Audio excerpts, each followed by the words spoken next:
क्या हम बिना चुनाव के लोकतंत्र की कल्पना कर सकते हैं? तो इसका जवाब आता है नहीं। बिना चुनाव के लोकतंत्र की कल्पना की ही नहीं जा सकती, क्योंकि लोकतंत्र का मतलब ये होता है कि लोगों के द्वारा चलने वाला एक तंत्र, और लोगों के द्वारा चलने वाले तंत्र में अगर लोगों की ही भूमिका नहीं होगी तो वह तंत्र किसी काम का नहीं। और चुनाव एक सबसे बड़ा साधन है जो कि जनता को अपनी शक्तियों का उपयोग करने का अवसर प्रदान करता है। तो यह है चुनाव। चुनाव ही वह प्रक्रिया है जो कि सबसे बड़े साधनों में से एक है, जिसमें जनता खुद अपने मत के माध्यम से अपने प्रतिनिधि को चुनती है, जो उसकी तरफ से फैसले लेता है और देश को आगे बढ़ाने में अपना कंट्रीब्यूशन करता है। तो यह होता है चुनाव। तो चुनाव के बिना पूरी तरीके से लोकतंत्र अधूरा है। अब यह अलग बात है कि चुनाव की प्रक्रिया हर देश में अलग अलग हो सकती है। किसी में क्या प्रणाली अपना रखी है, किसी में मतदान की सूचियां क्या अपना रखी हैं, वह सभी बात अलग है, परंतु यह बात सत्य है कि चुनाव बिना लोकतंत्र अधूरा है। सो आज की इस क्लास में सभी डाउट्स को हम क्लियर करने वाले हैं और कवर करने वाले हैं अपने इस चैप्टर का पार्ट 1।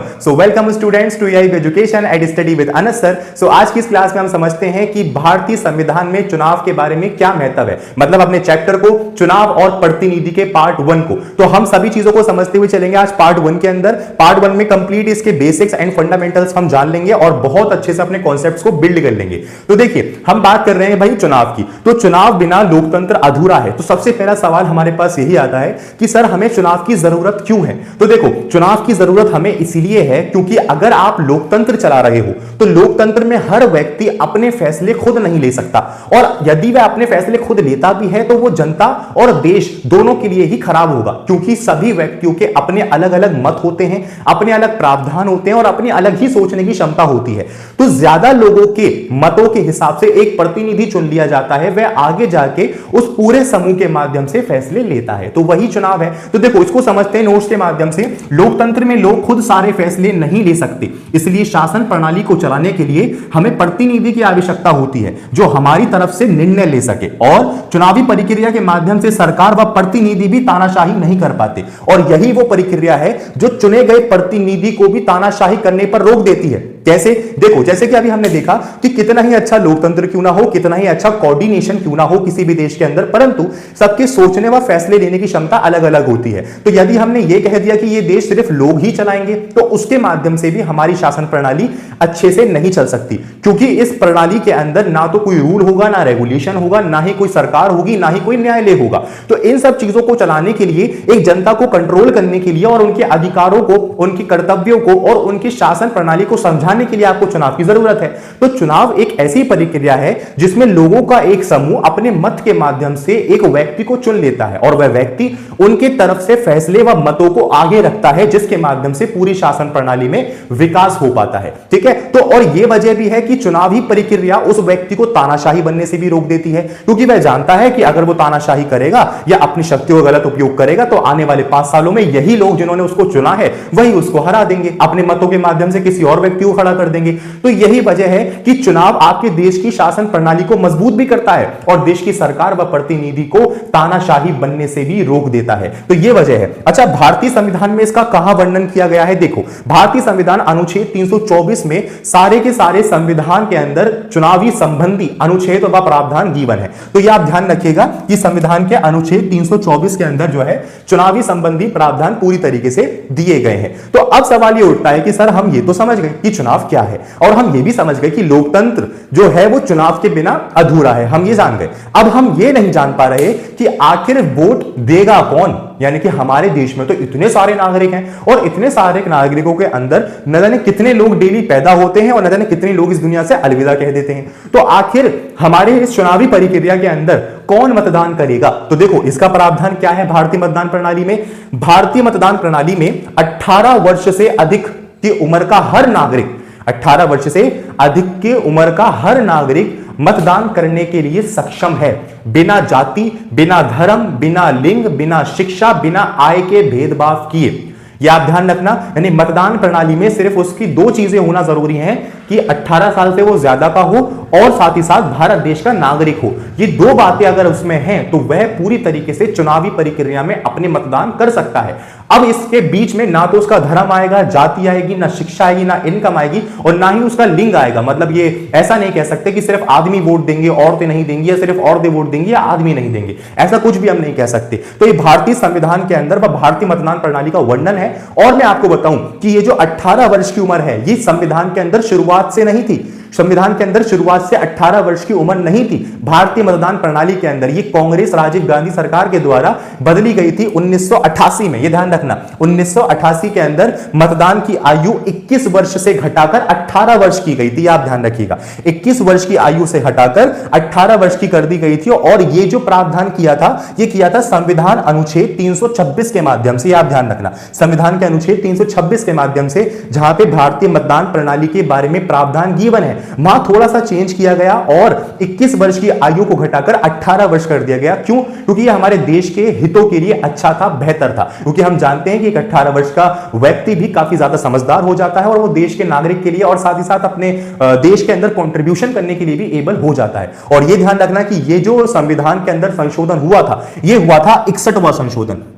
कभी कभार एमसीक्यू में पूछ ले जाता है, ये हुआ था 61वां संशोधन 326 का। आई बात समझ में? तो ये हमने कंप्लीट तरीके से समझा कि भारतीय संविधान में या किसी भी संविधान में हमें चुनाव की जरूरत क्यों होती है और चुनाव कौन मतलब जो है प्रयुक्त करेगा, कौन बंदा मतदान करेगा। तो हमने भारतीय मतदान प्रणाली को भी समझा।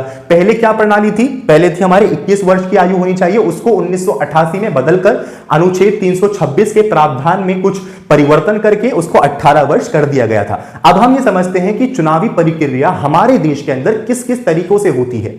तो चुनावी प्रक्रिया को संपन्न करने के लिए कौन से दो तरीके जो हैं वो अपनाए जाते हैं। तो देखो, वो दो तरीके हमारे पास, पहला आता है बेटा प्रत्यक्ष चुनाव आता है और दूसरा आता है अप्रत्यक्ष चुनाव। अब हम भारत के माध्यम से पढ़ें उससे पहले मैं आपको एक बात बताता हूं कि प्रत्यक्ष चुनाव का मतलब यह होता है कि जिसके अंदर सीधा सीधा जनता का इन्वॉल्वमेंट होता है दैनिक कार्य के हर एक फैसलों में। या आप समझ लीजिए कि देश के हित में दैनिक कार्य के हर फैसले में जनता का इन्वॉल्वमेंट जिसमें होता है उसको हम बोलते हैं प्रत्यक्ष चुनाव। और जिसमें नहीं हो पाता, प्रतिनिधि के माध्यम से होता है, उसे बोलते हैं हम अप्रत्यक्ष चुनाव। उदाहरण के तौर पर जिस देश की जनसंख्या बहुत कम है, जैसे मान लो किसी देश की जनसंख्या बहुत कम है, लगभग 100 के बराबर है, तो वो प्रत्यक्ष चुनाव करवा सकते हैं। डेली बेसिस पर डेली इशू और प्रॉब्लम्स जो आती हैं उनका जो चुनाव है वो उन लोगों से डायरेक्टली पूछ सकते हैं और वो अपना मत रख सकते हैं हाथ ऊपर करके, पर्चियां डाल के और अपना वोट देके। इस तरीके से है, तो उसको तो बोलते हैं प्रत्यक्ष चुनाव। परंतु जिन देशों की जनसंख्या बहुत ज्यादा है या जिन देशों के देश का आकार बहुत बड़ा है, तो वो तो प्रत्यक्ष चुनाव कंडक्ट नहीं करवा सकते। वो दैनिक क्रियाओं में, दैनिक कार्यों में किस तरीके से पूरे देश की जनता को एक जगह इकट्ठा करेंगे, ये तो इम्पॉसिबल है। तो इसी वजह से क्या होता है कि देशों में अप्रत्यक्ष चुनावों को भी अपनाया जाता है, जिसमें जनता के द्वारा प्रतिनिधि आगे जाकर नए न्याय व निर्णयों को जन्म देता है। आई बात समझ में? तो प्रत्यक्ष चुनाव जो जनता के डायरेक्टली कंट्रोल में होता है और दैनिक कार्यों में जनता उसमें इन्वॉल्व होती है। परंतु अप्रत्यक्ष चुनाव में ऐसा नहीं होता, जनता के द्वारा चुना गया प्रतिनिधि ही आगे जाके सारे निर्णय लेता है उनके माध्यम से।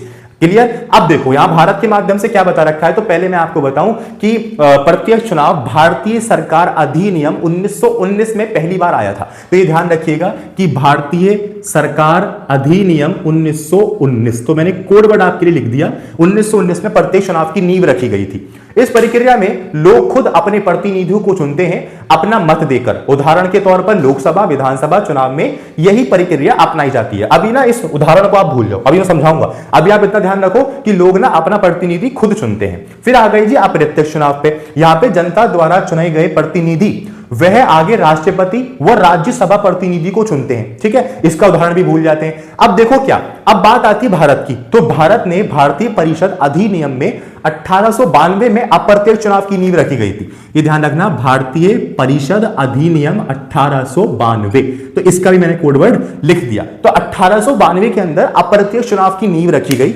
अब यहां से हमारा देश हो जाता है आजाद। जब हमारा देश आजाद होता है और लगातार चुनावी प्रक्रियाओं पे व चुनाव आयोग पे काम किया जाता है कि आखिर किस तरीके से हम अपने देश के अंदर निष्पक्षता के साथ चुनाव करवाएं, तो सवाल यह आता है कि कौन सी प्रक्रिया से चुनाव करवाएं। देश के अंदर तो या पूरी दुनिया में तो बहुत सारी अनेक प्रक्रियाएं हैं। लोकतंत्र भले ही सबका है, उदाहरण के तौर पर लोकतंत्र है, परंतु उनके चुनाव करवाने की प्रक्रिया तो अलग अलग है। तो हमें क्या करना चाहिए? तो हमारे देश ने सोचा, हमारे संविधान निर्माताओं ने सोचा और उस समय के दिग्गज नेताओं ने सोचा कि क्यों ना हमारे देश के अंदर प्रत्यक्ष चुनावों को भी जोड़ लिया जाए और अप्रत्यक्ष चुनावों को भी जोड़ लिया जाए। अब वो सवाल आया कैसे? देखो, सबसे ज्यादा जो देश का विकास होता है वो होता है उसकी छोटी छोटी कमियों को ठीक करके।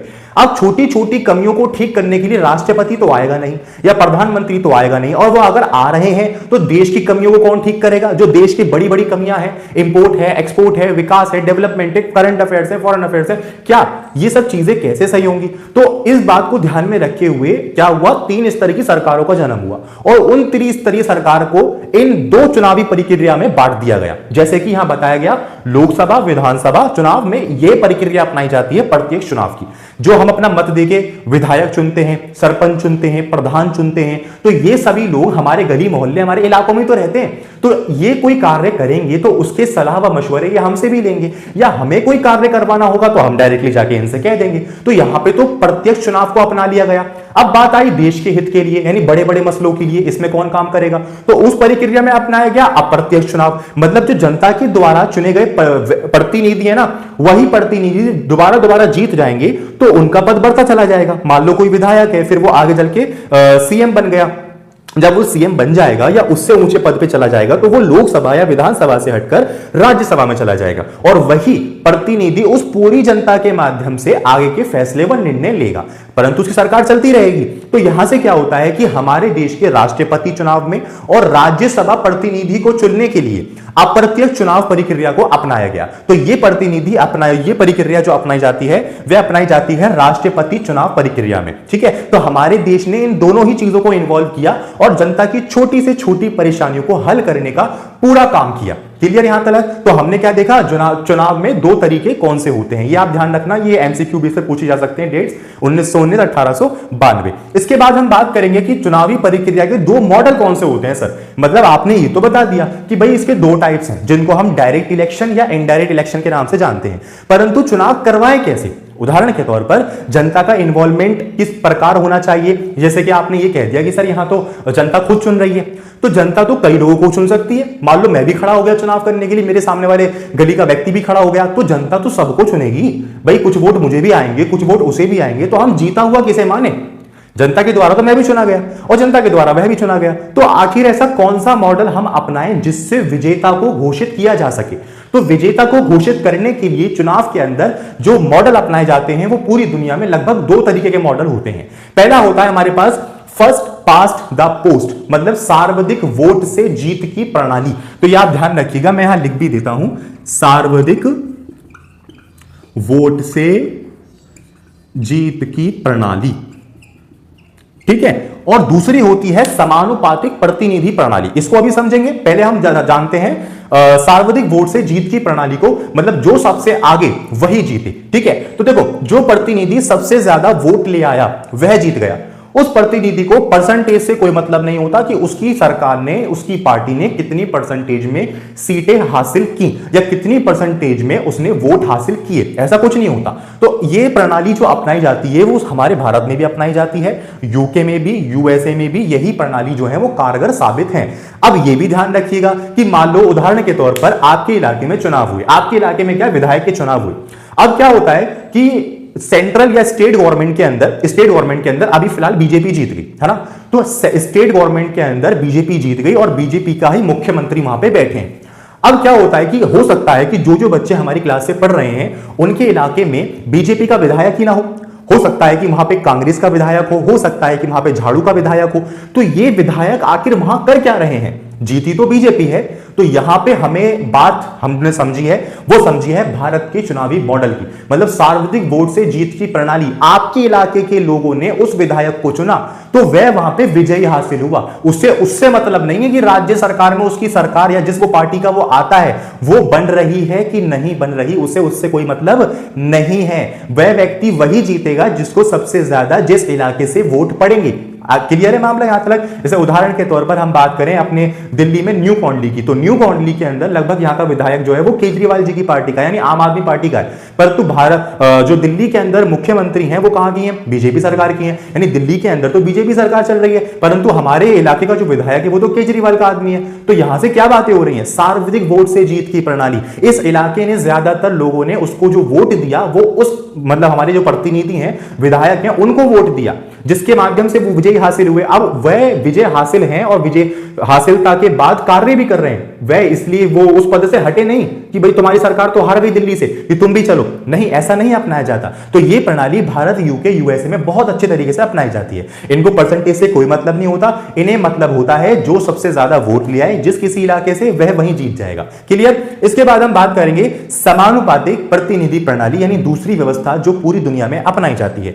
जैसे आपने यहां मेरे मुंह से 2 या 3 से 4 बार शब्द सुना कि यहां पे परसेंटेज से कोई मतलब नहीं होता, परंतु यहां परसेंटेज से मतलब बहुत होता है। देखो उदाहरण के तौर पर यहां पे जो छोटी मोटी सरकारें होती हैं, आपने न्यूज चैनल्स में देखा होगा, अदर नाम से पार्टीज होती हैं, तो उनको अदर पार्टीज जो हैं वो काफी छोटे लेवल की पार्टियां हैं और वो अपनी सरकार बनाने में बड़ी मुश्किल से कारगर साबित होती हैं। उनका किसी एक इलाके में भी खाता भी नहीं खुलता, ठीक है, उनका कोई एक इलाके के अंदर वो विधायक भी नहीं बन पाते। ऐसा क्यों होता है, क्योंकि सार्वत्रिक वोट से जीत की प्रणाली। भाई जितने लोगों ने, जितने ज्यादा व्यक्तियों ने किसी एक व्यक्ति को मत दिया तो वही जीत गया। अब उसकी सरकार कुछ भी हो वो एक अलग मैटर है। अब क्या होता है कि यहां समानुपातिक प्रतिनिधि प्रणाली में परसेंटेज से मतलब होता है, तो पार्टी को जितने प्रतिशत वोट मिलते हैं उतनी ही सीटें उसकी हो जाती हैं, जितने प्रतिशत उसको वोट मिलते हैं उतनी ही प्रतिशत में सीटें उसको दे दी जाती हैं। तो इस मॉडल के माध्यम से देश की छोटी छोटी पार्टियों को बहुत बड़ा फायदा होता है। मान लो किसी सरकार को अगर 10% वोट प्राप्त हो रहे हैं तो उसको देश के अंदर 10% ही सीटें मिल जाएंगी।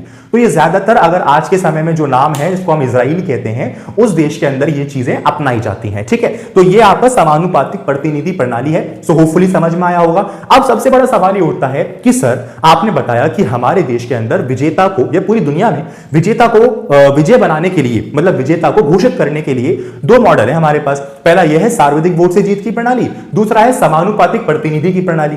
तो आखिर हमने ये क्यों अपनाई, यानी सार्वत्रिक वोट से जीत की प्रणाली को हमने क्यों अपनाया, ये सबसे बड़ा सवाल है। और इस सवाल का जवाब भी जानते हैं क्योंकि अभी हमने ये भी समझा कि हमने प्रत्यक्ष चुनाव और अप्रत्यक्ष चुनाव को क्यों अपनाया। हम जो कुछ भी पढ़ रहे हैं उन सब के रीजंस के साथ पढ़ रहे हैं, क्योंकि मैंने आपको बताया था कि हमें पॉलिटिकल साइंस ऐसे पढ़नी है, ऐसे समझनी है कि वो आपकी क्लास में भी साथ दे और आपके जीवन में भी साथ दे। आप जीवन के अंदर संवैधानिक सोच रख सको, संवैधानिक व देश के मुद्दों पर अपनी बातों को रखने का दम रख सको और अनुच्छेदों के माध्यम से अपनी बात को धौंस के साथ कह सको। तो ये हम तभी कर पाएंगे जब हम छोटी से छोटी चीजों को जानेंगे। तो अब हम जानते हैं कि भारत के अंदर फर्स्ट पास्ट द पोस्ट यानी सार्वत्रिक वोट से जीत की प्रणाली को क्यों अपनाया गया। तो आखिर क्यों भारत ने सार्वत्रिक वोट से जीत की प्रणाली के मॉडल को चुना और प्रोपोर्शनल रिप्रेजेंटेशन मतलब समानुपातिक प्रतिनिधि प्रणाली को नहीं चुना, इसका रीजन समझते हैं। देखिए संविधान सभा में बहुत सारी चर्चा हुई, यानी कि आप ये ना समझें कि हमारे देश के अंदर सिर्फ और सिर्फ कुछ नेताओं का ही राज था। आप ये ना बिल्कुल समझें कि सिर्फ जवाहरलाल नेहरू, सरदार वल्लभ भाई पटेल या मौलाना कलाम आजाद या अनेक ऐसे बड़े नेता जो उस समय पर काफी प्रभावशाली थे, तो सिर्फ उनके ही बातों से या उनके ही फैसलों से पूरा देश नहीं चलता था। संविधान सभा की प्रॉपर असेंबली थी, वहां लगभग आपके 243 मेंबर्स भी थे। तो इनके बीच में जो है वो चर्चा होती थी, बहस होती थी, सभी लोग अपना अपना मत रखते थे, क्योंकि जब किसी भी कार्य के अंदर बहस होती है तो वह कार्य और भी ज्यादा अच्छा होता जाता है, क्योंकि जो उसके अंदर कमियां होती हैं, अच्छाइयां होती हैं, वो धीरे धीरे करके उजागर होने लग जाती हैं। तो इसी बहस व चर्चा के बाद हमारे पास ये सुझाव आया कि भाई चुनावी प्रक्रिया जो है भारत देश के अंदर सार्वत्रिक वोट से जीत की प्रणाली के द्वारा ही करवानी चाहिए।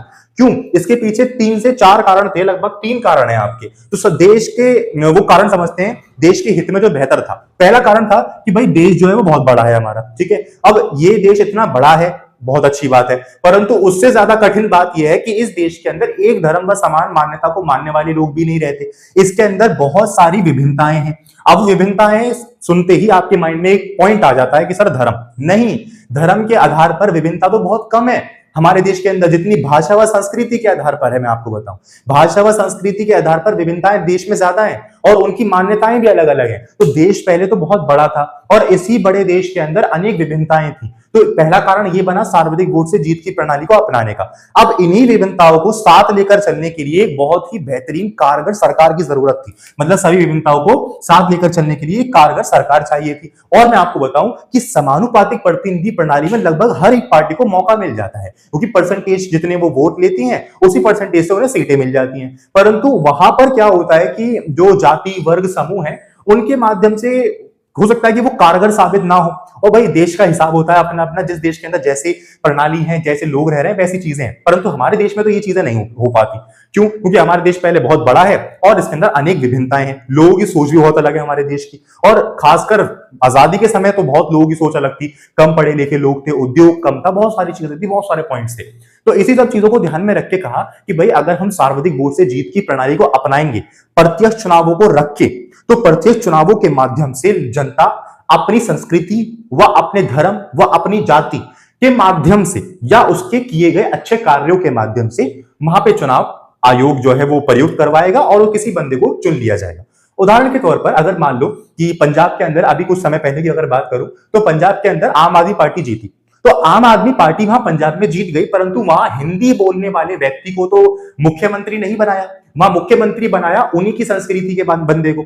तो ये होता है एक तरीके से संस्कृति विभिन्नता, और इसी विभिन्नता को साथ लेकर चलने के लिए हमें क्या जरूरत है? हमें जरूरत है सार्वत्रिक वोट से जीत की प्रणाली को, जिससे जनता खुद डिसाइड कर ले कि भाई मेरी संस्कृति को, मेरे समाज को कौन संभाल पाएगा। आई बात समझ में? तो इस तरीके से चीजें हैं। थर्ड पॉइंट आता है कि भाई हमारे देश के उस समय जो लोग थे वो थोड़े ज्यादा सक्षम नहीं थे पढ़ाई लिखाई के अंदर, उद्योग में। तो हमारे देश के लोगों को अकेला यही रास्ता जो था वो चुनाव करवाने का समझ में आ सकता था। और मैं आपको बताऊं कि ये प्रक्रिया भारत के लोगों को थोड़ा आसान भाषा में जो है वो समझ में आई थी। ठीक है, और आसान भाषा में समझ में भी आई थी सार्वत्रिक वोट से जीत की प्रणाली। और पहले चुनाव होने में बहुत सारी दिक्कतें भी आई थी। मतदान सूची में मतदान गणना होती है ना, जो जनगणना होती है घर घर जाके चुनावों से पहले, तो उन सूचियों में बहुत सारी गलतियां आ गई थी, इसलिए चुनाव जो है पहले वाले लेट भी हो गए थे। ठीक है, तो इस तरीके से चीजें थी। तो ये हमारा कारण था कि भारत ने सार्वत्रिक वोट से जीत की प्रणाली को आखिर क्यों अपनाया। सो होपफुली आपको समझ में आया होगा। यहां तक का हमारा पार्ट 1 था। आज की इस क्लास के अंदर इतना ही था, और मैं ये मानता हूं कि आपको सारे पॉइंट्स क्लियर हुए होंगे, कहीं कोई डाउट नहीं बचा होगा। और कहीं कोई डाउट ना बचा हो ना, और सभी चीजें आपको बहुत इफेक्टिव रूप से समझ में आई हो, तो आप मुझे कमेंट सेक्शन के अंदर जरूर बताइएगा, क्योंकि वो एक छोटा सा कमेंट मेरे लिए बहुत बड़ी चीज होती है, राइट। और कहीं कोई डाउट रह गया हो छोटा सा, कोई भी किसी भी टॉपिक में, कि आपको सर ये यहाँ पे हम थोड़ा सा डाउट रह गया, एक बार आप दोबारा समझा दो, तो मैं आप बेझिझक मुझे कमेंट करो, मैसेज करो, मैं आपकी पूरी हेल्प करूंगा अपनी एक्सप्लेनेशन के माध्यम से, नोट्स के माध्यम से, हर एक तरीके से जहां से आपके डाउट्स क्लियर हो सके। मैं आपके साथ रहूंगा हमेशा, मैं आपके साथ हमेशा खड़ा रहूंगा, चाहे पढ़ाई से संबंधित कोई भी आपको दिक्कत है। बट शर्त यह है, आप मुझे बताओ जहां कहीं भी आपकी दिक्कत आ रही है, पढ़ाई में, पढ़ने में, लिखने में, नोट्सों में, आप मुझे प्लीज बताओ, मैं आपकी पूरी हेल्प करूंगा। एआईबी एजुकेशन हमेशा आपके साथ रहेगा हर एक प्रॉब्लम के अंदर। आई बात समझ में? तो ये हमारा कंप्लीट चैप्टर था। सो जल्दी ही मिलेंगे अपने नेक्स्ट पार्ट के अंदर, उसमें कवर करेंगे हम चुनाव आयोग से संबंधित कुछ बातें, और भी बहुत कुछ इस इंपॉर्टेंट चैप्टर में जो आता है और जो आपको जानना बहुत ज्यादा जरूरी है। तो जल्दी ही मिलेंगे अपने नेक्स्ट पार्ट के अंदर। Thanks for watching. Stay positive, stay consistent, focus on your goal, not focus on your problem. अपने उद्देश्य पे निर्धारित रहो, उद्देश्य के बीच में आने वाली परेशानियों को अनदेखा कर दो। जब उन परेशानियों को अनदेखा कर देंगे तो हम उतना ही अपने उद्देश्य के करीब चलते चले जाएंगे। ठीक है, तो ये था आपका आज का श्रेय इस कहानी का, मतलब अपने इस पूरी क्लास का एक तरीके से वर्णन, ये आप समझ लीजिए, राइट। तो जल्दी मिलेंगे अपनी नेक्स्ट क्लास में। Thank you.